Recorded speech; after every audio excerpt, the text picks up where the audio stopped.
బెజవాడలో కారు బీభత్సం సృష్టించింది. భవానీపురం బెరం పార్క్ దగ్గరలో కారు అలజడి సృష్టించింది. మద్యం మత్తులో జనంపైకి దూసుకు వెళ్ళింది కారు. 2 వ్యక్తులు, ఒక బాలుడికి గాయాలయ్యాయి. ఈ ఘటనలో జనాలను ఢీకొట్టి ఆగకుండా వెళ్ళిపోయింది కారు. ఈ మధ్యకాలంలో మద్యం సేవించి వాహనాలు నడిపితే ఎంత దారుణంగా ప్రవర్తిస్తున్నారో చూడండి. రోడ్ల మీద డ్రంక్ అండ్ డ్రైవ్లో పట్టుకుంటే వాళ్ళు చేసే వీరంగాలైతే ఇంకా వర్ణనాతీతం. అది జనవరి 1 నుంచి ఎప్పటి వరకైనా. జనవరి 1 అయితే ఇంకా పీక్స్లో ఉంటుందేమో. ఆ దృశ్యాలు చూడండి, అసలు కార్ రేసింగ్ లాగే ఉంది వ్యవహారం అంతా.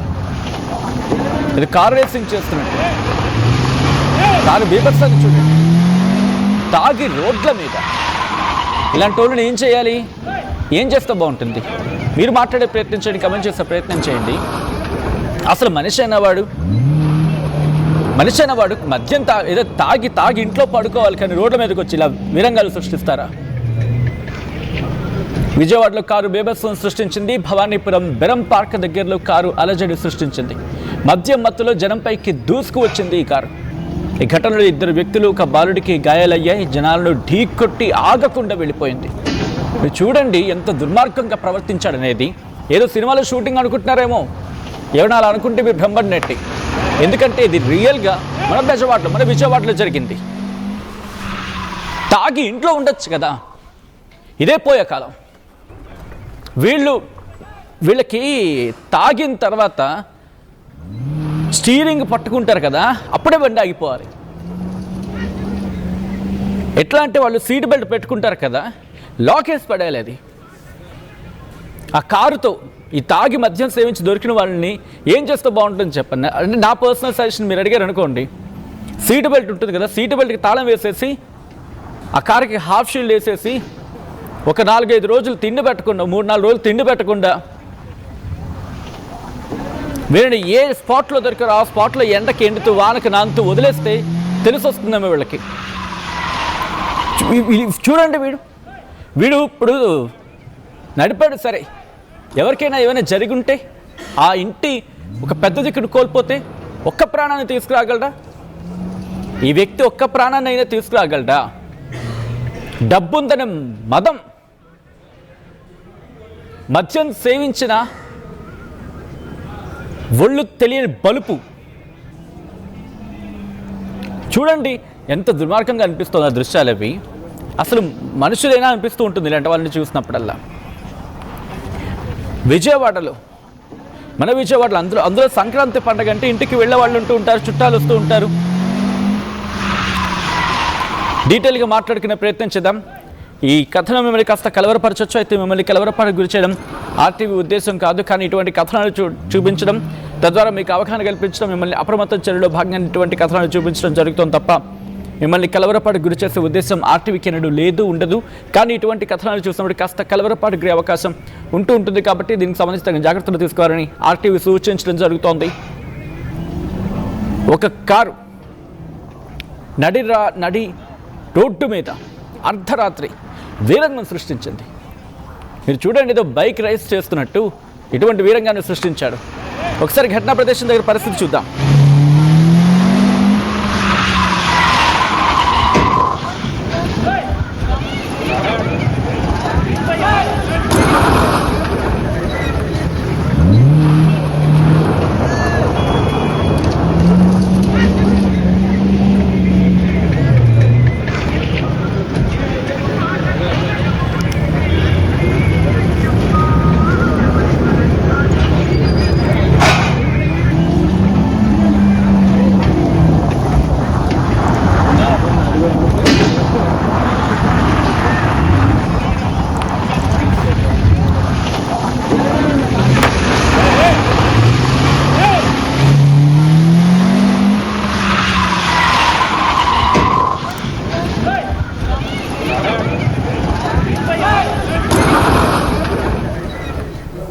ఇదే అంశానికి సంబంధించి డీటెయిల్ ఇన్ఫర్మేషన్ తీసుకుందాం. మా AP input editor Krishnamohan updates అందించేందుకు సిద్ధంగా ఉన్నారు.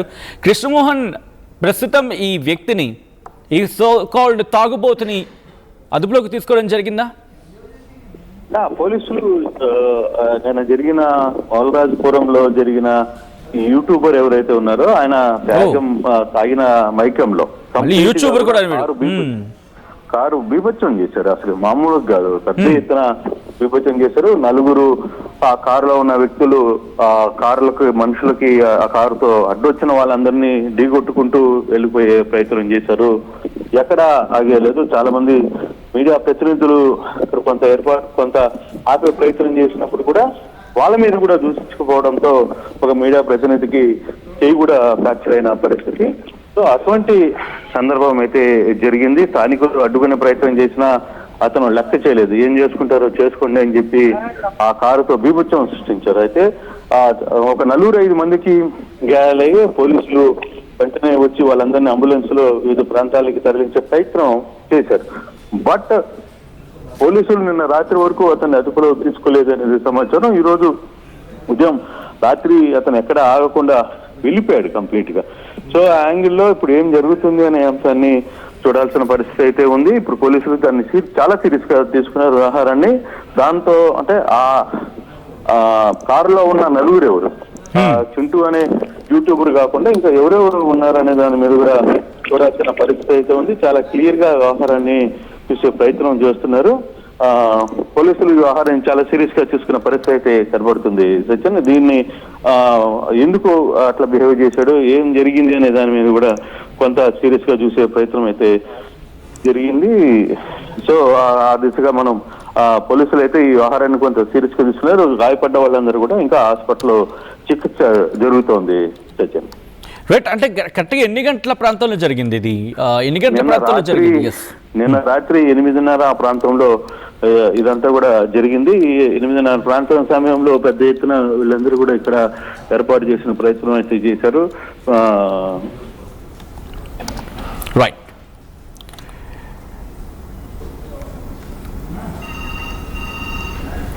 రైట్, ఆ విజువల్స్ మీరు చూస్తున్నారు ఆర్టీవీ స్క్రీన్ మీద.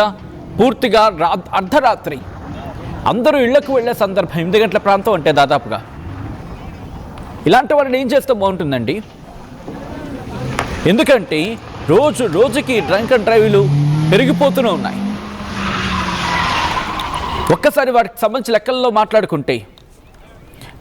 మాట్లాడుకుంటే ఆంధ్రప్రదేశ్లో డ్రంక్ అండ్ డ్రైవ్ గురించి ఒక్కసారి మాట్లాడుకునే ప్రయత్నం చేద్దాం. మరి ముఖ్యంగా విజయవాడ ఎన్టీఆర్ జిల్లాలో పోలీసులు 2 నెలల్లో 1000కి పైగా డ్రంక్ అండ్ డ్రైవ్ కేసు నమోదు చేశారట. రాసి పెట్టుకోండి, ఏకంగా 1000కి పైగా డ్రంక్ అండ్ డ్రైవ్ కేసులు. రోడ్ల మీదకి వెళ్తున్నా ఉంటే మన ప్రాణం మన చేతుల్లో ఉంటుంది. అప్పుడు మన ప్రాణం మన చేతుల్లో ఉంటుందా? ఎందుకంటే 1000 కేసులు నమోదవుతాయా? ఈ 1000 కేసులు నమోదైనప్పుడు ఏం చేయాలి? తాగి రోడ్ల మీదకి రావడం ఏంటి? తాగి రోడ్ల మీదకి వచ్చి వీరంగం సృష్టిస్తే ఒక కుటుంబ పెద్దలు కోల్పోతే, లేకపోతే వాళ్ళ ఇంట్లో వాళ్ళని కోల్పోతే ఎవరు దానికి బాధ్యత? మద్యం బంద్ అనే మాట దేవుడెరుగు. కనీసం మద్యం తాగిన వాడి నుంచి నార్మల్ వ్యక్తిని కాపాడలేకపోతున్నాం ఈరోజు. ఇది కదా ప్రశ్నించుకోవాల్సింది సమాజం. ప్రభుత్వాలు కూడా బాధ్యత ఉంటుంది కదా. పూర్తిగా మద్యాన్ని బ్యాన్ చేయండి అంటే కోర్స్ ఆ పరిస్థితి లేదు, ఎందుకంటే మనకి ఇన్కమ్ అదే కాబట్టి ప్రభుత్వాలు ఎంకరేజ్ చేస్తాయి. చాలా విడ్డూరంగా అనిపిస్తుంటుంది. మద్యపానం ఆరోగ్యానికి హానికరం అంటాం, కానీ అమ్ముతూ ఉంటాం. మద్యపానం ఆరోగ్యానికి హానికరం అంటూ ఉంటాం, అమ్ముతూ ఉంటాం. వాళ్ళు తాగి మళ్ళీ రోడ్ల మీదకి వస్తారు, ఇదిగో ఇలా వీరంగా సృష్టిస్తారు, మళ్ళీ కేసులు నమోదు చేస్తాం. ఎవరిననాలి? దీనికి ఎవరిని తప్పుపట్టాలి? ప్రభుత్వాన్ని తప్పుపట్టాలా? సమాజాన్ని తప్పుపట్టాలా? అంతే కదా. మనం దేనికైతే బీజం పోస్తున్నాం అదే తిరిగి అవుతుంది. ఏ విత్తనం అయితే నాటుతామో అదే మొక్క వస్తుంది కదా. జామకాయ విత్తనం నాటితే మామిడి తోట రాదు కదా. అలాగే ఉంది ఈరోజు సమాజంలో. మద్యాన్ని ఏరులై పారిస్తే మద్యం తాకిదిగో రోడ్ల మీదకి ఇలాంటి వ్యధలు వచ్చి తయారవుతారు. ఇంకా ఈరోజు అదే పొజిషన్లో ఒక కుటుంబం అక్కడి నుంచి ఉంది అనుకుందాం. వీడి వెధవ ఓవరాక్షన్కి ఆ కుటుంబం ఏమైనా అయ్యి ఉంటే, ఆ కుటుంబ పెద్ద అక్కడ ఏమైనా అయ్యి ఉంటే, లేకపోతే ఆ కుటుంబం ఆ ఇంటి దిక్కును కోల్పోతే ఈ కథను మిమ్మల్ని కాస్త కలవరపరచొచ్చు, అయితే మిమ్మల్ని కలవరపాటు గురి చేయడం ఆర్టీవీ ఉద్దేశం కాదు. కానీ ఇటువంటి కథనాలు చూసినప్పుడు కాస్త కలవరపాటు గురి అవకాశం ఉంటుంది. కాబట్టి దీనికి సంబంధించిన జాగ్రత్తలు తీసుకోవాలని ఆర్టీవీ సూచించడం జరుగుతోంది. This is our disturbing content. Video description is highly advised. ₹1,00,00,000 కంటే ఎక్కువ జరిమానా వసూలు చేస్తుందంట. కేవలం ఎన్టీఆర్ జిల్లా, విజయవాడ ఎన్టీఆర్ జిల్లా గురించి మాట్లాడుకున్న సందర్భంలో. అంటే అర్థం చేసుకోండి అక్కడ పరిస్థితి ఏంటో.